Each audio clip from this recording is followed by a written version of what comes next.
I'm having a pondering moment, and you might notice that there's a theme with me pondering and thinking a lot. That's what I do.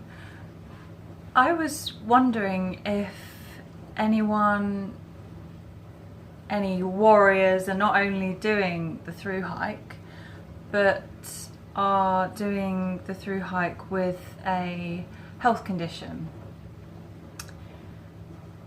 or maybe something short term, but I'm just wondering if anyone has had anything happen serious, or just something that they live with day to day that they're going to be doing the hike with, and so they're mindful of it.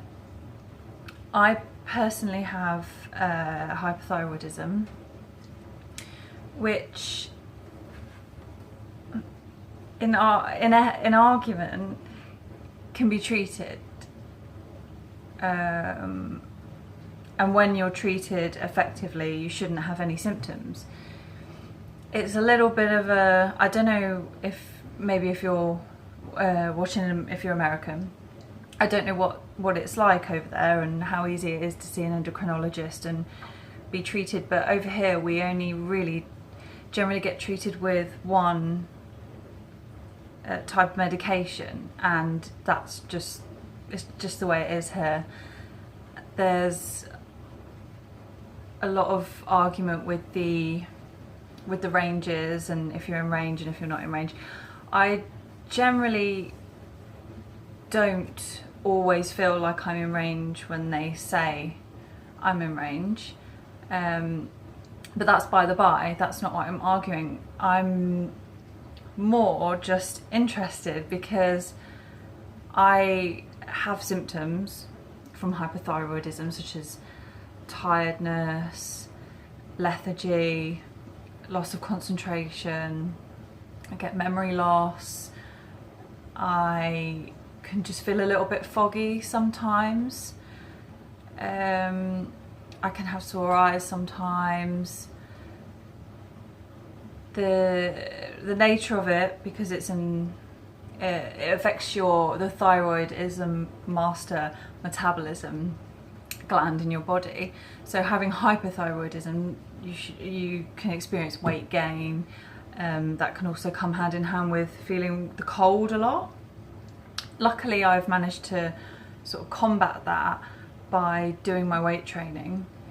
Another positive of weight training, the more muscle in general that you build, the faster your metabolism becomes. So, or I've managed to combat the weight gain, and also when you have a faster metabolism, you generally, your body's sort of like a furnace, so you tend to be a bit warmer.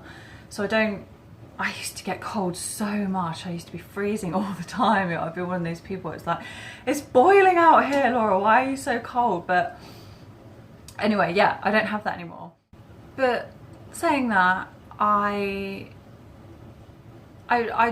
doing okay with it. I don't generally let it affect me too much. I get some days where I'm really, really tired, and I struggle to get out of bed more than your average person. But I'd also say on a day-to-day basis I'm way more active than, you know, your average person who maybe doesn't suffer with the condition.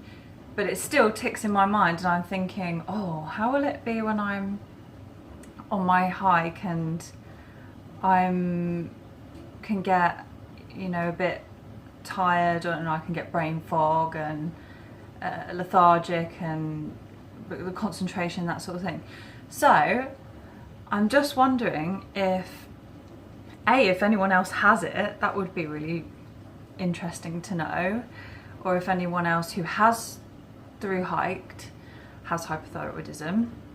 I'd love to hear about that, and things that maybe you know, some really super supplements to use for I mean, of course, energy boosting things like everyone else, but I'd also just be really interested if anyone has anything else that they're going to be mindful of while they're doing their through hike. Any health conditions that some people are going to have very obvious ones, but maybe some people are going to have something like mine where it's not really serious, but it's something that kind of ticks away. Another example of an endocrine disease is diabetes, so I suppose that's something that a person's going to, if someone was diabetic and was hiking, you're going to have to manage that, and that's going to be on your mind, especially with the food, eating little and often, or well, depending on what type you have.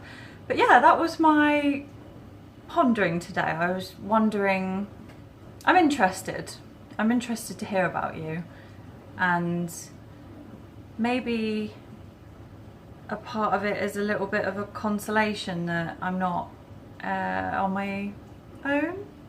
Is that a bit pathetic?